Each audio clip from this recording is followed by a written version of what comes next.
நான் சொன்னேன் எதுக்குங்க உங்க 2 பேர் பர்சனல் விஷயத்துல? ஏங்க நீங்க ஒரு பொம்பளை தானே, நீங்க ஒரு பொம்பளை தானே, உணர்வு இருக்கா உங்களுக்கு? நான் என்னோட வயிற்றுச்சலை பத்தி சொல்லிட்டு இருக்கேன். அவங்கள பத்தி பேசுறதுக்குலாம் அவங்கள பத்தி எனக்கு ரைட் பேசுறதுக்கு உங்களுக்கு என்ன ரைட்ஸ் இருக்கு? ஒரு 2 பேர் அப்ப ஏன் விஷயம் வெளியே வரும்போது என்ன பத்தி தப்பா பேசினாங்களா? அப்ப எங்க போனீங்க? நீங்க எல்லாம் என்ன பத்தி எவ்வளவு பேர் கிண்டல் பண்ணாங்க, எவ்வளவு பேர் கேவல பண்ணாங்க.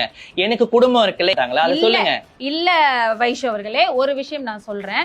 அந்த டைட்டில் பாத்தீங்கன்னா திருநங்கையின் உண்மை முகம் அப்படின்னு சொல்லி போட்டிருக்காங்க. நீங்க அவரோட பழகும் போது வந்துட்டு நீங்க திருநங்கைன்னு அவருக்கு தெரியும்ல?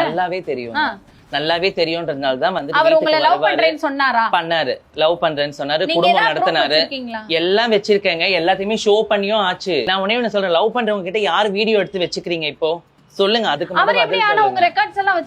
அவன் இப்ப ரீசெண்டா கலெக்ட் பண்ணுதுங்க இது எல்லாமே. என்ன ஹோட்டல்ல ரூம் வந்து சாரி கேட்டு போனா பாருங்க. அதுக்கப்புறமா வந்து நல்ல மாதிரி நடிச்சு இப்படி பண்ணா.